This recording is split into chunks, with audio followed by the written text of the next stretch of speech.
إن الحمد لله نحمده ونستعينه ونستغفره ونعوذ بالله من شرور أنفسنا ومن سيئات أعمالنا.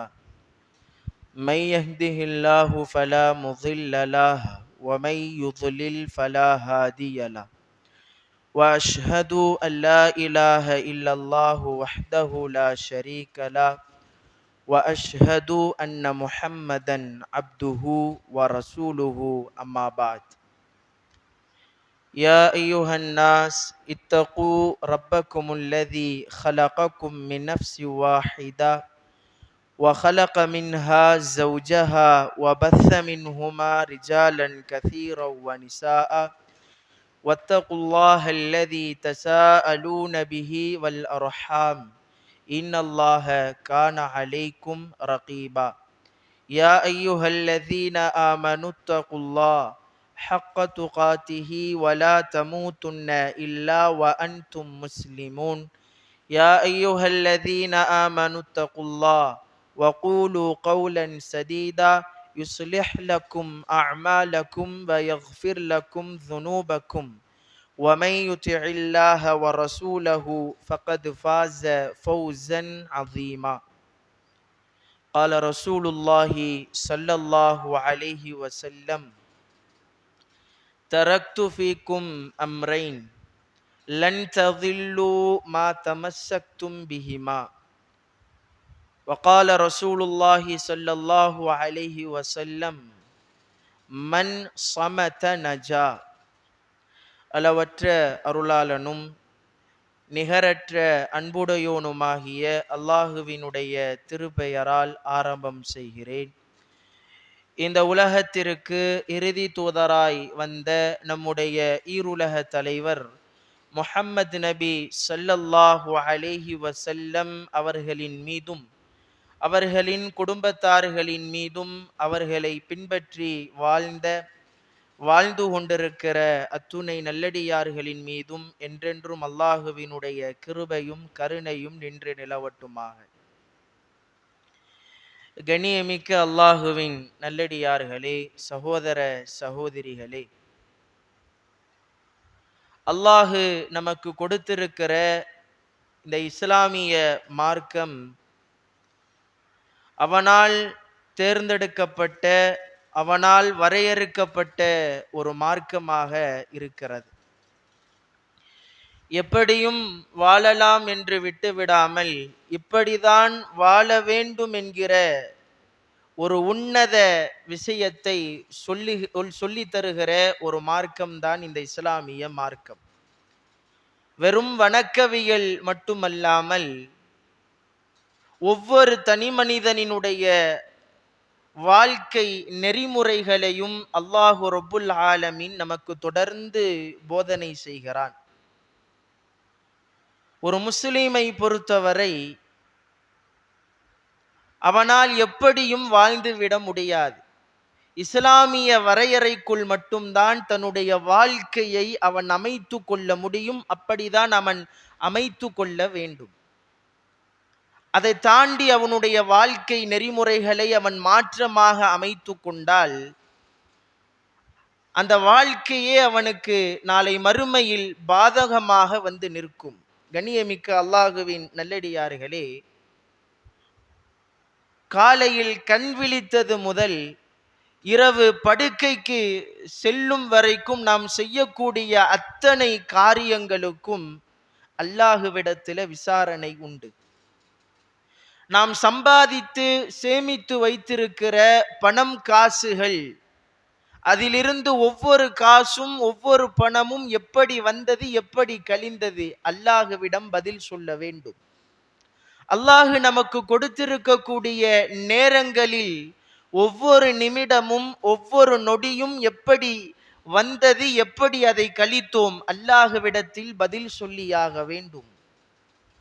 அதெல்லாம் தாண்டி நம்முடைய அன்றாட வாழ்க்கையில் நாம் பயன்படுத்துகிற சொற்கள், நம்முடைய நாவு உச்சரிக்கின்ற வார்த்தைகள், இவை அனைத்துக்கும் நாளை மறுமை நாளில் அல்லாஹுவிடத்தில் பதில் சொல்லியாக வேண்டும். கேள்வி கணக்குகள் உண்டு, விசாரணைகள் உண்டு. கண்ணியமிக்க அல்லாஹுவின் நல்லடியார்களே, இஸ்லாமிய மார்க்கத்தை வாழ்வியல் நெறியாக ஏற்றுக்கொண்டிருக்கக்கூடிய நாம் சாதாரணமாக எந்த ஒரு வார்த்தையையும் அனாவசியமாக நாம் பயன்படுத்திவிட முடியாது.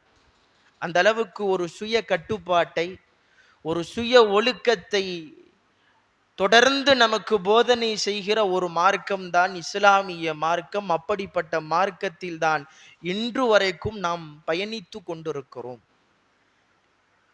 அல்லாஹுடைய தூதர் ஸல்லல்லாஹு அலைஹி வஸல்லம் அவர்கள் நம்முடைய நாவை குறித்து ஒரு அழகான ஒரு செய்தியை நமக்கு சொல்லி காட்டுறாங்க. ஒரு மனிதனினுடைய ஈமான், ஒரு அடியானினுடைய நம்பிக்கை சரியாக வேண்டும் என்றால், ஒரு மனிதனினுடைய கல்பு, அவனுடைய இதயம், அவனுடைய உள்ளம் சரியாக வேண்டும் என்றால், அதற்கு அடிப்படை காரணம் அவனுடைய நாவு சரியாக இருக்க வேண்டும். அல்லாஹுடைய தூதர் ஸல்லல்லாஹு அலைஹி வஸல்லம் அவங்க சொல்லி காட்டுறாங்க, லா யஸ்தகீமு ஈமானு அப்தின், ஒரு அடியானினுடைய ஈமான் சரியாக அமையாது, உறுதியாக அமையாது. ஹத்தா யஸ்தகீம கல்புஹு, அவனுடைய உள்ளம் சரியாகிற வரைக்கும் ஒரு அடியானுடைய ஈமான் சரியாகாது. வலா யஸ்தகீமு கல்புஹு ஹத்தா யஸ்தகீம லிசானுஹு, ஒரு அடியானினுடைய நாவு சரியாகிற வரைக்கும் அவனுடைய உள்ளம் சரியாகாது, உறுதியாகாது என்கிற செய்தியை அல்லாஹுடைய தூதர் ஸல்லல்லாஹு அலைஹி வஸல்லம் அவங்க நமக்கு அழகான முறையில் சொல்லி காட்டுறாங்க. இப்போ எந்த அளவுக்கு அல்லாஹுடைய தூதர் அவங்க ஒரு அழுத்தமான ஒரு செய்தியை சொல்றாங்கன்னு பாருங்க. ஒரு மனிதனுடைய ஈமான் உறுதி பெற வேண்டும் என்றால், நாம் அல்லாஹ்வின் மீது வைத்திருக்கக்கூடிய நம்பிக்கை, அந்த ஈமான் வலுப்பெற வேண்டும் என்றால், நம்முடைய உள்ளம் முதலில் அழகானதாக இருக்க வேண்டும். அதுல எந்த ஒரு அழுக்குகளும், எந்த ஒரு அசுத்தமான விஷயங்களும் கலந்து விடக்கூடாது. நம்முடைய உள்ளம் சரியாக இருக்க வேண்டும் என்றால், நம்முடைய நாவு சரியாக இருக்கணும்.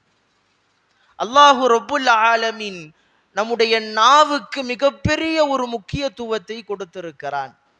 இன்றைக்கு விமர்சனம் என்கிற பெயரில் ஒரு தனி மனிதனை, ஒரு தனி சமுதாயத்தை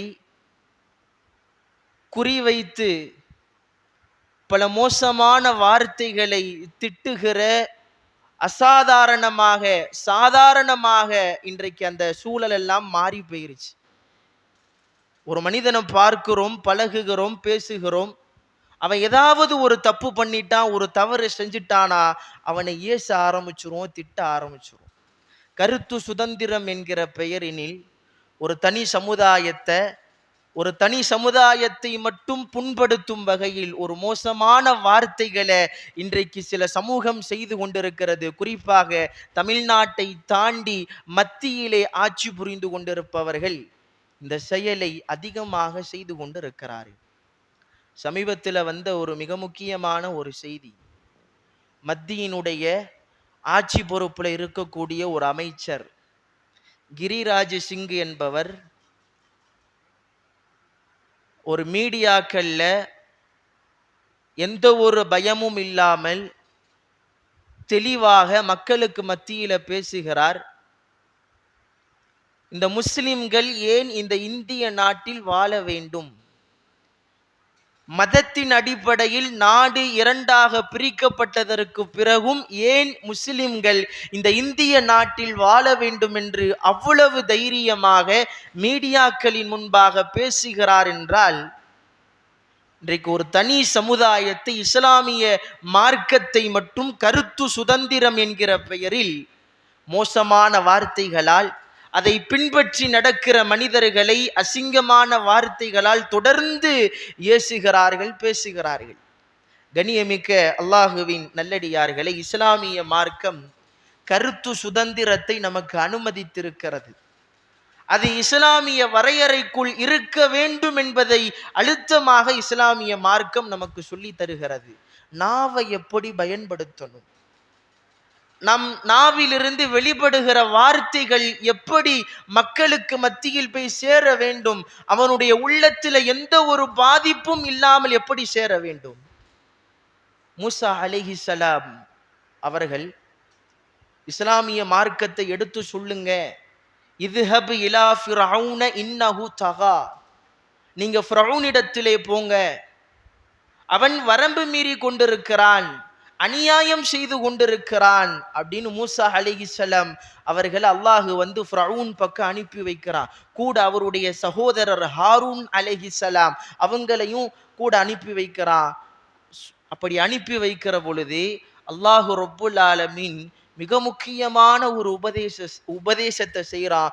வகூலா லஹு கௌலன் லய்யினா, நீங்கள் அப்படி சென்று ஃபிரௌனிடத்தில் இஸ்லாமிய மார்க்கத்தை சொல்கிற பொழுது வகூலா லஹு கௌலன் லய்யினா, அவனுக்கு நீங்கள் மென்மையான வார்த்தையை சொல்லுங்க, அவனுடைய உள்ளம் இலகுகிற வரைக்கும் அழகான வார்த்தையை கொண்டு நீங்கள் இஸ்லாமிய மார்க்கத்தை எடுத்து சொல்லுங்கள் என்பதாக அல்லாஹு ரப்புல் ஆலமீன் நபி மூசா அலைஹிஸ்ஸலாம் அவங்களுக்கும் ஹாரூன் அலைஹிஸ்ஸலாம் அவங்களுக்கும் ஒரு உபதேசமாக செய்கிறான். இப்ப இஸ்லாமிய மார்க்கத்தை பாருங்க, நாவுக்கு தருகிற முக்கியத்துவம் என்ன என்பதை நாம் புரிந்து கொள்ள வேண்டும். நம்முடைய நாவிலிருந்து உச்சரிக்கின்ற வார்த்தைகளுக்கு அவ்வளவு மகத்துவம் இருக்கிறது, அவ்வளவு ஆற்றலை அல்லாஹ் கொடுத்திருக்கிறான். உதாரணத்திற்கு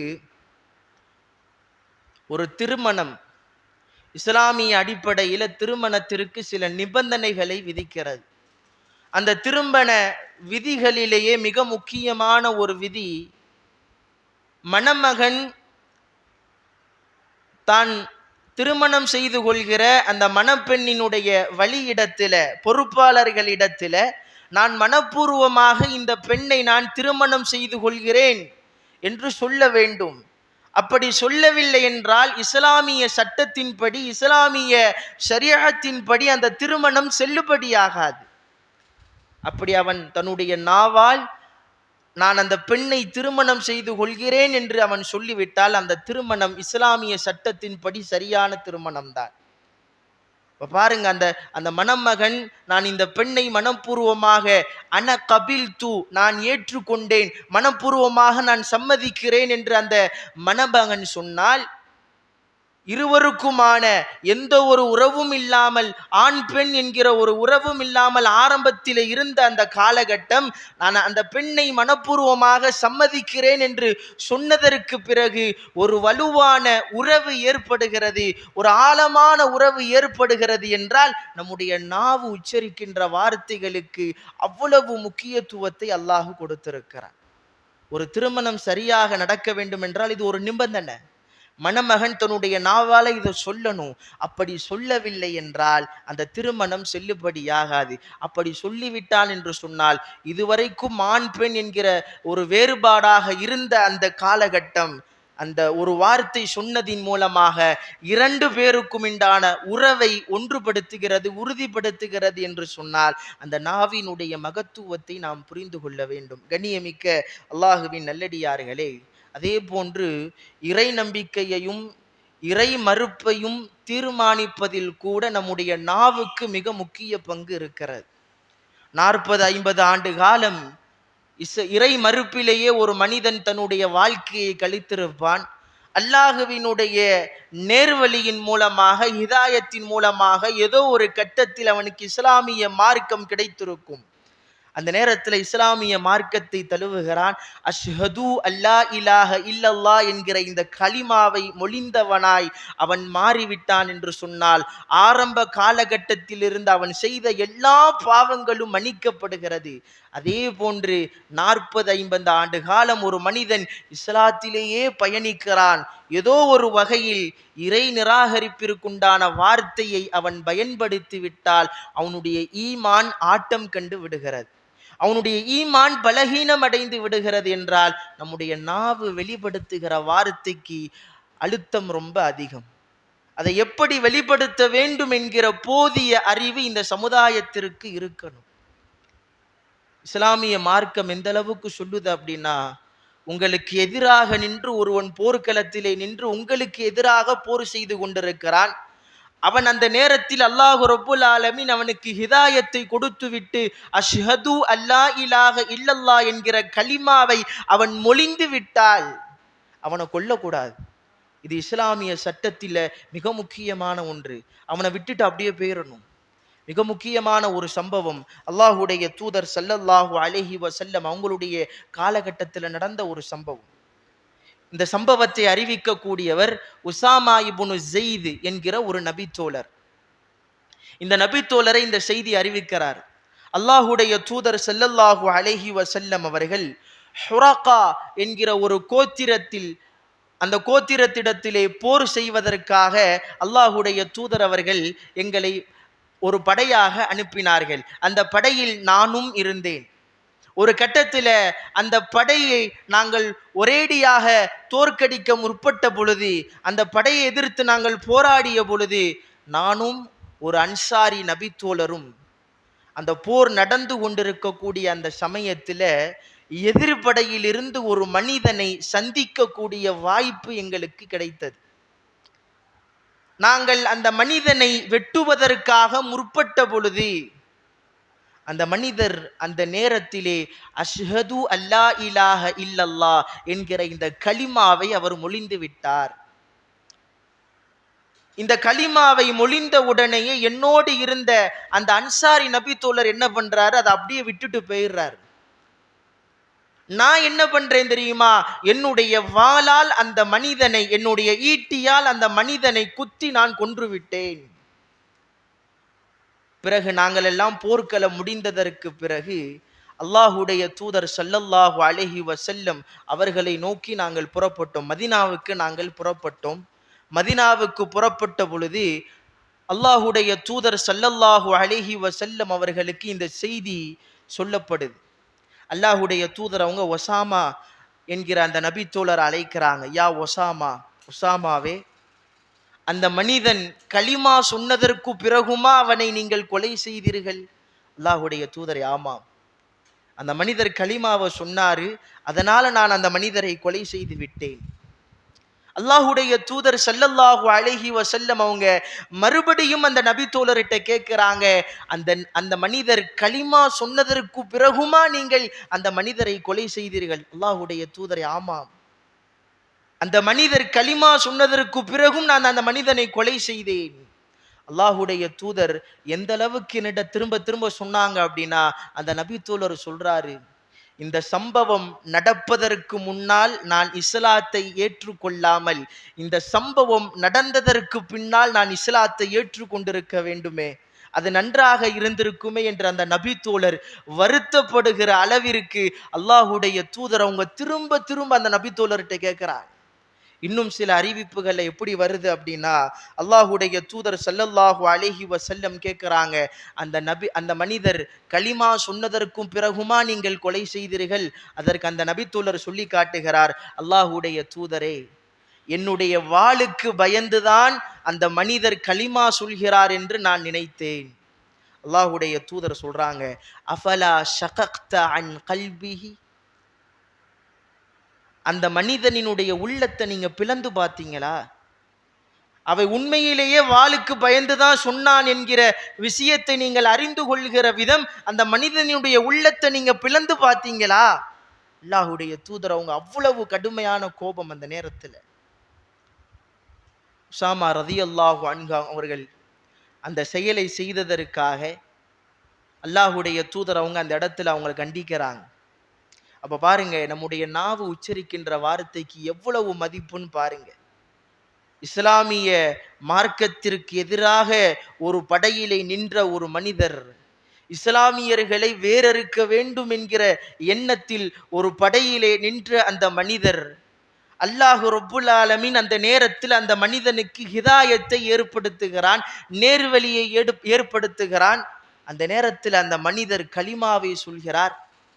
கலிமாவை சொன்னதற்காக எப்படிப்பட்ட ஒரு சிறப்பு பாருங்க. அல்லாஹுடைய தூதர் ஸல்லல்லாஹு அலைஹி வஸல்லம் அவங்க கண்டிக்கிறாங்க அப்படின்னா இந்த விஷயத்தை நாம புரிஞ்சுக்கணும். இன்றைக்கு நம்முடைய நாவிலிருந்து வரக்கூடிய வார்த்தைகள் எல்லாம் அல்லாஹ் பாதுகாக்கணும். அவ்வளவு மோசமான வார்த்தைகள். எதுக்கெடுத்தாலும் இன்றைக்கு அதிகமான பெண்கள் இதுல அதிகமாக கவனம் செலுத்த வேண்டும். எதுக்கெடுத்தாலும் நாசமா போறாங்க. ஜும்மாவுடைய மேடை இன்னும் நிறைய வார்த்தைகள் எல்லாம் பயன்படுத்துவாங்க. கெட்ட வார்த்தைகள் அதிகமா பயன்படுத்துவாங்க. பெற்ற பிள்ளைகளை சாப விடுவாங்க. ஒருவேளை மலக்குமார்கள் ஆமீன் சொல்லிட்டாங்கன்னா என்ன பண்றது? ஒருவேளை மலக்குமார்கள் ஆமீன் சொல்லிட்டாங்கன்னா என்ன பண்றது? இடையில வந்த செய்தி, இப்ப வயநாட்டுல மிகப்பெரிய ஒரு சேதம் ஏற்பட்டிருக்கா இல்லையா? மிகப்பெரிய ஒரு நிலச்சரிவு ஏற்பட்டு இது நூற்றுக்கணக்கான மக்கள் அங்க பலி எண்ணிக்கை அதிகரித்து கொண்டே இருக்கிறது. காரணம் என்ன தெரியுமா? சமூக வலைதளங்கள்ல பார்க்க முடிகிறது. ஒரு 5-6 சிறு குழந்தைகள், ஒரு 7, 8, 9 வயசு தான் இருக்கும். ஒரு 5-6 சிறு பிள்ளைகள் ஒன்று சேர்ந்து, எங்களுக்கு ஸ்கூல் லீவு விடணும், எங்களுடைய மதரசா விடுமுறை அளிக்கப்பட வேண்டும் என்பதற்காக குரூப்பாக உட்கார்ந்து வயநாட்டில் மழை வரணும், ஆமீன் சொல்லுங்க, ஆமீன் சொல்லுங்க. சுத்தி எல்லாரும் பார்த்துருப்போம் அந்த வீடியோவை. சுத்தி உட்கார்ந்து ஆமீன் சொல்றாங்க. வயநாட்டில் அதிகமா மழை பெய்யணும், வயநாட்டில் அதிகமான மழை பெய்யணும், ஸ்கூல் லீவ் விடணும், மதரசாக்கள் லீவ் விடணும். அல்லாஹ் அதை ஏற்றுக்கொண்டானா இல்லையே தெரியல, அல்லாஹு ஆலம். அப்ப நம்முடைய நாவு உச்சரிக்கின்ற வார்த்தைகள் இருக்குது பாத்தீங்களா, அதுக்கு மதிப்பு அதிகம் என்பதை நாம் புரிந்து கொள்ள வேண்டும். இன்றைக்கு ரொம்ப மோசமான வார்த்தைகளை தொடர்ந்து நாம பேசி கொண்டிருக்கிறோம். ஆபாசமான வார்த்தைகளை தொடர்ந்து பேசி கொண்டிருக்கிறோம். அதுல என்ன பிரயோஜனத்தை நாம் பார்க்கிறோம்? அல்லாஹுடைய தூதர் ஸல்லல்லாஹு அலைஹி வஸல்லம் அவங்க சொல்லி காட்டுறாங்க.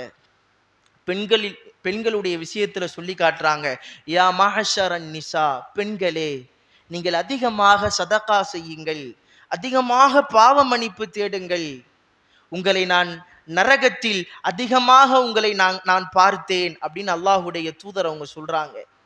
உடனே அந்த கூட்டத்தில் இருந்த ஒரு பெண்மணி, நபி தோழியர் எந்திரிச்சு நின்று, அல்லாஹுடைய தூதர் அவர்களே, நாங்கள் அதிகமாக நரகத்திலே இருப்பதற்கு என்ன காரணம் என்று அல்லாஹுடைய தூதரிடத்திலே கேட்ட பொழுது, அந்த பெண்மணி அந்த அல்லாஹுடைய தூதர் ஸல்லல்லாஹு அலைஹி வஸல்லம் அவங்க சொல்றாங்க, நீங்கள் உங்களுடைய கணவனை சபிக்கிறீர்கள், உங்களுடைய கணவனுக்கு நீங்கள் மரியாதை செலுத்த மாட்டேங்கிறீர்கள் என்று அல்லாஹுடைய தூதர் ஸல்லல்லாஹு அலைஹி வஸல்லம் அவங்க சொல்லி காட்டுறாங்க.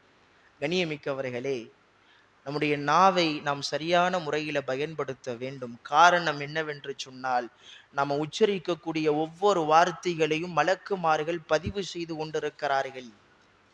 அல்லாஹ் ரப்புல் ஆலமீன் தன்னுடைய திருமறையிலே சொல்லி காட்டுகிறான், இது யத்தலக்கல் முத்தலக்கியானி அனில் யமீனி வ அனிஷ் ஷிமாலி கஈத். 2 மலக்குமார்கள் வலதுபுறத்திலும் இடதுபுறத்திலே அமர்ந்து கொண்டு உங்களுடைய எல்லா செயல்பாடுகளையும், நீங்கள் பயன்படுத்துகிற எல்லா வார்த்தைகளையும் பதிவு செய்து கொண்டிருக்கிறார்கள் என்கிற செய்தியை அல்லாஹ் ரப்புல் ஆலமீன் தன்னுடைய திருமறையில் சொல்லி காட்டுகிறான். சஹாபாக்கள் தங்களுடைய நாவை எப்படி பயன்படுத்தினாங்க? ஏராளமான வரலாறுகள் இருக்கிறது. அபூபக்கர் ரலியல்லாஹு அன்ஹு அவர்கள் தன்னுடைய நாவு தவறான வார்த்தையை உச்சரிக்க கூடாது என்பதற்காக சிறு கற்களை தன்னுடைய வாய்க்குள்ள போட்டுக்குருவாங்க. வாய்க்குள்ள போட்டுக்கொண்டு தன்னுடைய நாவை சுட்டி காட்டிட்டு தன்னுடைய சமுதாயத்திடத்துல சொல்லுவாங்க, இந்த நாவுதான் என்னை அழிவின் பக்கம் கொண்டு செல்கிறது. ஆதாரபூர்வமான செய்தி. அந்த அளவுக்கு ஒரு பேணுதலோடு சஹாபாக்கள் எல்லாம் வாழ்ந்திருக்கிறார்கள். அல்லாஹுடைய தூதர் ஸல்லல்லாஹு அலைஹி வஸல்லம் அவங்க அப்படிப்பட்ட ஒரு சமுதாயத்தை மாற்றி இருக்கிறார்கள். ஆரம்ப காலகட்டத்தினுடைய அவருடைய வாழ்க்கை எப்படி இருந்தது? இஸ்லாமிய மார்க்கத்தை ஏற்றுக்கொண்டதற்கு பிறகு அவ்வளவு பணிவு, நடையிலும் சரி பேச்சிலும் சரி ஏராளமான பணிவுகளை நபி தோழர்கள் வெளிப்படுத்தினார்கள். ஒரு கட்டத்தில் மிக முக்கியமான ஒரு சம்பவம், அபு துஜானா என்கிற ஒரு நபித்தோழர். அந்த நபித்தோழர் நோய்வாய்ப்பட்டு தன்னுடைய வீட்டில் படுத்திருக்கிறாரு. அந்த நபித்தோழரை சந்திப்பதற்காக ஸெய்த் இப்னு அஸ்லம் என்கிற ஒரு நபித்தோழர் பார்க்க வராங்க. யதார்த்தமாக அந்த நபித்தோழரை பார்க்க வராங்க. அப்படி வருகிற பொழுது ஸெய்த் இப்னு அஸ்லம் என்கிற நபித்தோழர் அபு துஜானாவை பார்த்து கேட்கிறார், நீங்கள் நோய்வாய்ப்பட்டு படுத்து கிடக்கிறீர்கள், ஆனால் உங்களுடைய முகம் பிரகாசமாக இருக்கிறது, என்ன காரணம்? பொதுவா ஒரு சின்ன காய்ச்சல் வந்தாலே நம்முடைய முகமெல்லாம் வாடி போயிரும். எப்பதான் இந்த காய்ச்சல் இருந்து விடுபடுறது, எப்பதான் இந்த நோய் நம்மிடமிருந்து வெளியே போறது என்கிற ஒரு ஏக்கத்தோடு கவலையோடு நம்முடைய வாழ்க்கையை நம்ம பயணித்து கொண்டிருப்போம். ஆனால் அதற்கு மாற்றமாக அபு துஜானாவினுடைய முகத்தில பிரகாசத்தை அந்த மனிதர் பார்த்தார். அவருக்கு ஒரே ஆச்சரியம், இப்படி கடுமையாக நோய்வாய்ப்பட்டு கிடக்கிறீங்களே, ஆனாலும் உங்களுடைய முகம் ரொம்ப பிரகாசமா இருக்குதே, மலர்ச்சியோடு இருக்கிறதே, என்ன காரணம்? அபு துஜானா என்கிற அந்த நபித்தோழர் சொல்லி காட்டுகிறார், என்னுடைய வாழ்க்கையில 2 விஷயங்களை நான் தொடர்ச்சியா செய்வேன், அதனால என்னுடைய முகம் பிரகாசமாக இருக்கிறது. எனக்கு எந்த ஒரு பயமும் இல்லை, அதனால என்னுடைய முகம் பிரகாசமா இருக்கிறது. அதுல ஒரு செய்தி என்ன தெரியுமா? எனக்கு தேவையில்லாத விஷயங்களை நான் பேச மாட்டேன். எனக்கு எது தேவையாக இருக்கிறதோ அந்த விஷயத்தை மட்டும்தான் நான் பேசுவேன், வேற எந்த விஷயத்தையும் பேச மாட்டேன். அதனால என்னுடைய முகம் பிரகாசமா இருக்குது. அந்த நபித்தோளுடைய சிந்தனையை பாருங்க. அல்லாஹு ரப்புல் ஆலமீன் கொடுத்த மிகப்பெரிய ஒரு கிஃப்ட், மிகப்பெரிய ஒரு பரிசு இந்த சமுதாயத்திற்கு நபித்தோழர்கள் முன்மாதிரியா எடுக்கணும். ஏராளமான நபித்தோழர்கள் இப்படிதான் தங்களுடைய நாவை சரியான முறையில பயன்படுத்தினாங்க. கண்ணியமிக்கவர்களே, இன்னைக்கு நம்முடைய நாவை நம்ம பயன்படுத்தினோம், சரியான முறையில பயன்படுத்தினோம் என்று சொன்னால் அல்லாஹு தரக்கூடிய கூலி என்ன, அல்லாஹு தரக்கூடிய கண்ணியம் என்ன? அல்லாஹுடைய தூதர் ஸல்லல்லாஹு அலைஹி வஸல்லம் அவங்க நமக்கு சொல்லி காட்டுறாங்க. நாளை மறுமை நாள்ல அல்லாஹு ரப்புல் ஆலமீன் சொர்க்கத்துல சில அறைகளை தயார்படுத்தி வைத்திருக்கிறான். சில அறைகள் அல்லாஹு ரப்புல் ஆலமீன் தயார்படுத்தி வைத்திருக்கிறான். அந்த அறையில் இருந்து நீங்கள் வெளிப்புறத்தை பார்த்தால், அந்த அறையிலிருந்து நீங்கள் வெளிப்புறத்தை பார்த்தால் உட்புறம் அவ்வளவு அழகாக இருக்கும். நீங்க வெளியே இருந்து உள்ள பார்த்தீங்கன்னா அப்படியே வெளிச்சமா தெரியும். அந்த அளவுக்கு உண்டான ஒரு அறையை அல்லாஹு ரப்புல் ஆலமீன் நாளை மறுமையில் சொர்க்கத்தில் சிலருக்கு ஏற்பாடு செய்து வைத்திருக்கிறான். சஹாபாக்கள் கேட்கிறாங்க, லிமன் யா ரசூல் அல்லாஹ், அல்லாஹுடைய தூதரை, அந்த பாக்கியம் யாருக்கு உண்டு? அல்லாஹுடைய தூதர் ஸல்லல்லாஹு அலைஹி வஸல்லம் அவங்க சொல்லி காட்டுறாங்க, யார் தன்னுடைய பேச்சை அழகாக்குகிறார்களோ, யார் தன்னுடைய நாவிலிருந்து வரக்கூடிய சொற்களை அழகாக்குகிறார்களோ, அப்படிப்பட்டவர்களுக்கு அல்லாஹு ரப்புல் ஆலமீன் நாளை மறுமையில் சொர்க்கத்தில் அந்த அறைகளை தயார்படுத்தி வைத்திருக்கிறான். அவர்கள் அந்த அறைக்குள் செல்வார்கள் என்பதாக அல்லாஹுடைய தூதர் ஸல்லல்லாஹு அலைஹி வஸல்லம் அவங்க நமக்கு சொல்லி காட்டுறாங்க. கண்ணியமிக்கவர்களே, நம்முடைய நாவை நம்ம சரியான முறையில பயன்படுத்தணும். நம்முடைய நாவு உச்சரிக்கின்ற வார்த்தைகள், நம்முடைய நாவு உச்சரிக்கின்ற ஒவ்வொரு சொற்களுக்கும் நாளை மறுமை நாளில் கேள்வி கணக்குகள் உண்டு. அல்லாஹு ரப்புல் ஆலமீன் நிச்சயமாக விசாரிப்பான். எப்படி அல்லாஹு ரப்புல் ஆலமீன் தொழுகையை குறித்து விசாரிப்பானோ, நமக்கு தரப்பட்ட ஆயுளை குறித்து அல்லாஹு எப்படி விசாரிப்பானோ, அதே போன்று நாளை மறுமை நாளில் அல்லாஹு ரப்புல் ஆலமீனுடைய நாவை எப்படி பயன்படுத்தினோம், நம்முடைய நாவிலிருந்து வரக்கூடிய சொற்களை எப்படி நம்ம வெளிப்படுத்தினோம் என்கிற ஒரு விசாரணையை நிச்சயமாக அல்லாஹு நமக்கு கேள்வியா கேட்பான். மலக்குமார்கள் எல்லாம் அதை புத்தகத்திலே பதிவு செய்து வைத்திருக்கிறார்கள். புத்தகத்தை விரிச்சு காமிப்பான், இக்ரா கிதாபக், நீங்க செஞ்ச செயலை நீங்க படியுங்க, உங்களுடைய நாவு வெளிப்படுத்திய வார்த்தைகளை நீங்க பாருங்க. அல்லாஹு சொல்லுவான், இக்ரா கிதாபக், உங்களுடைய புத்தகங்களை நீங்களே படியுங்கள் என்பதாக அல்லாஹு ரப்புல் ஆலமீன் சொல்லி காட்டுகிறான். ஆக கண்ணியமிக்கவர்களே, நம்முடைய நாவை நாம சரியான முறையில பயன்படுத்தணும். அனாவசியமாக கோபத்துல, பொறாமையில நம்முடைய நாவை நம்ம தவறான ஒரு பாதைக்கு கொண்டு போனால் அதனுடைய பாதிப்பு இந்த இம்மையிலும் இருக்கும், நாளை மறுமையிலும் இருக்கும். இன்னைக்கு அசாதாரணமாக வார்த்தைகளை பயன்படுத்துறோம். யாரோ ஒருத்தவன் பண்ண தவறுக்காக நம்முடைய நட்பை அவ்வளவு அழகான முறையில இணைத்து வைத்திருப்போம். ஒரு சின்ன பிரச்சனைக்காக அந்த நட்பு துண்டிக்கப்பட்டிருக்கும். அதற்கு மோசமான வார்த்தைகள். இஸ்லாமிய மார்க்கம் ஒருபோதும் இப்படி நமக்கு அனுமதிக்கல. கருத்து சுதந்திரத்தை நமக்கு அனுமதித்திருக்கிறது. அதை சரியான முறையில பயன்படுத்தணும். அதை நல்ல முறையில் நாம பயன்படுத்தி விட்டோம் என்று சொன்னால், எப்படி அபு துஜானா ரலியல்லாஹு அன்ஹு அவர்கள் நோய்வாய்ப்பட்டு கிடந்த பொழுது அவருடைய முகம் பிரகாசமாக இருந்ததோ, அதே போன்று எந்த ஒரு மனக்குறைவும் இல்லாமல், மன கவலையும் இல்லாமல், நிம்மதியோடு கஷ்டங்கள் வந்தாலும் நம்முடைய உள்ளம் நிம்மதியாக இருக்கும் என்பதை இந்த இடத்திலே நான் சொல்லிக் கொள்கிறேன். எதை கேட்டோம் அதை நம்முடைய வாழ்வில் செயல்படுத்துகிற பாக்கியத்தை அல்லாஹ் நம் அனைவருக்கும் தந்த அருள் புரிவானாக.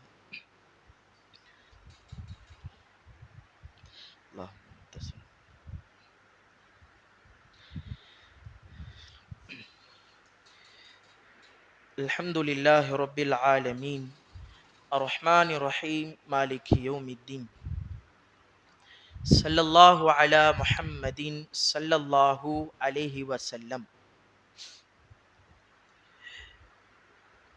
நம்முடைய முதலாவது உரையில்